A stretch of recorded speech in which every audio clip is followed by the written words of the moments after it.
रोहित पवार का बड़ा खुलासा, बाल बाल बचे एकनाथ शिंदे, क्या भाजपा का है कोई हाथ? नमस्ते नमस्कार, मैं हूं विधि सिंह और आप देख रहे हैं 4PM महाराष्ट्र। जी हां, महाराष्ट्र की राजनीति में इस समय एक बड़ा और सनसनीखेज दावा सामने आया है।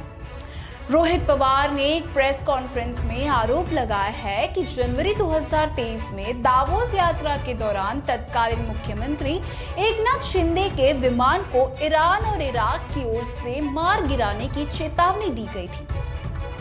रोहित पवार के मुताबिक यह घटना उस समय हुई जब मुख्यमंत्री दावोस में आयोजित होने वाले विश्व आर्थिक मंच यानी कि वर्ल्ड इकोनॉमिक फोरम की बैठक में शामिल होने के लिए जा रहे थे। वहीं रोहित पवार का दावा है कि मुख्यमंत्री का विमान बिना वैध अनुमति के ईरान की हवाई सीमा में प्रवेश कर गया था। इसके बाद ईरान की ओर से तत्काल अलर्ट जारी किया गया और विमान को अपना रास्ता बदलने के लिए कहा गया। उन्होंने आगे यह भी बताया कि इसके बाद इराक की ओर से भी इसी तरह की आपत्ति दर्ज की गई।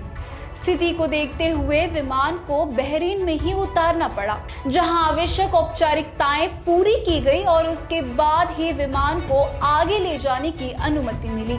वहीं आपको बता दें कि इस कंपनी पर कई एलिगेशंस भी है, जहां रोहित पवार ने इस पूरे मामले के लिए VSR वेंचर्स कंपनी को जिम्मेदार ठहराया है। उनका आरोप है कि कंपनी ने अंतर्राष्ट्रीय विमानन नियमों का पालन नहीं किया और इस लापरवाही के कारण तत्कालीन मुख्यमंत्री समेत सभी यात्रियों की जान जोखिम में पड़ गई। रोहित पवार ने यह भी कहा कि यह घटना बताती है कि कंपनी सुरक्षा मानकों को लेकर कितनी लापरवाह रही है।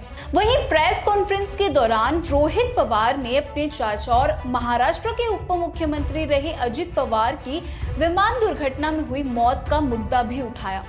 उन्होंने कहा इस हादसे के पीछे भी विमान कंपनी के लापरवाही की जांच होनी चाहिए। रोहित पवार ने आरोप लगाया कि हादसे के बाद संबंधित विमान और उससे जुड़े दस्तावेजों को देश से बाहर ले जाने की कोशिश की जा रही है। वहीं कोविड के दौरान भी इस कंपनी पर कई बैन क्लेम लगे, जहां रोहित पवार ने यह भी दावा किया कि कोविड काल के दौरान कथित अनियमितताओं के कारण इस कंपनी पर UAE में प्रतिबंध लगाया गया था।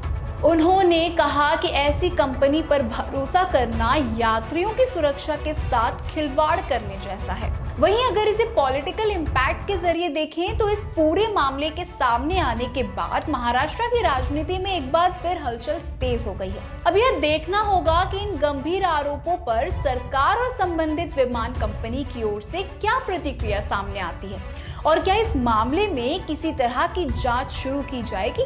फिलहाल यह आरोप राजनीतिक बहस को और भी तेज कर रही है। इस पूरे मामले पर हम लगातार नजर बनाए हुए हैं। फिलहाल के लिए बस इतना ही। ऐसे ही बड़े तमाम खबरों के लिए देखते रहिए 4PM महाराष्ट्र।